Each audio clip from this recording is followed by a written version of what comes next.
Steve, it's late April out here on the short grass prairie. What kind of management decisions are you thinking about for the upcoming grazing season at this point? I sure want to know how many cattle I can turn out on a pasture and what pasture conditions are. Always an uncertain thing, right? Right. What if there was a tool or a forecast out there that would give you some information about the upcoming grazing season in terms of relative forage production for prior years? Would that be of use for you? Yes, that'd help quite a bit, because you'd be able to know how much grass you have there besides just looking at it, and be able to tell how many cattle you could put out on your pasture. Every spring, ranchers face a difficult decision, determining how many cattle to put out for the grazing season on their rangelands. In part, they make this decision based on how much grass they think will be available for their herd. What we need is a forecast to predict how much grass will grow during the growing season. A team from Colorado State University, USDA, University of Arizona, and the National Drought Mitigation Center has developed a forecast of how much grass might grow on rangelands around the western U.S. Based on temperatures and precipitation received in past years, and so far this spring, along with 3 different rainfall scenarios for the rest of the spring and summer, we estimate how well rangeland grasses should grow in the upcoming season.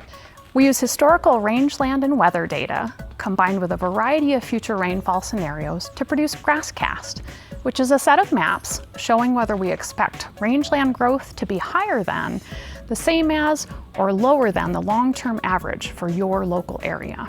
What we're doing with the GrassCast model is attempting to make forecasts of what grassland productivity will be in the Great Plains. And we basically start our forecasts in the beginning of May and update them every 2 weeks. Predictions become more and more accurate with time, and that's because we include more and more of the real weather, what's actually happened during the growing season. The longer we have of the real data, the better our forecasts. So ranchers have always come to the weather and climate world saying we need better forecasts, we need more forecasts. One of the main strengths of GrassCast is we have several knowns. So we know the production information for each county, we know the historical climate data for each county, and when we can incorporate specific forecast data for each county, we get an idea of what's going to be happening. Even though there is some uncertainty within those forecasts, having the known data that we have for each county along with the forecast, we can get a fairly good idea of what production will look like in any given year. So for ranchers, when GrassCast comes out, they're going to have 3 different maps to look at. With that information, along with the GrassCast model, they will see what their range and forage production may be, and also how they can utilize that information in their operations. The GrassCast team is interested in hearing where you would like to see the tool next, but we need your help. For example, partners like you found long-term production data for Arizona and New Mexico.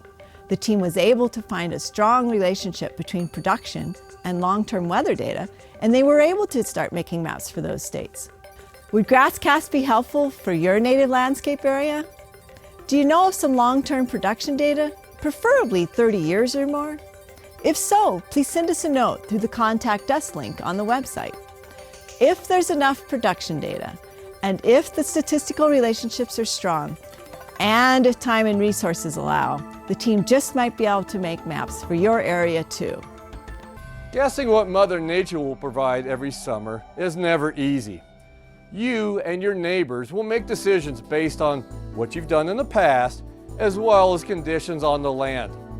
GrassCast is one more tool in your toolbox to help you make better stocking decisions on your rangelands.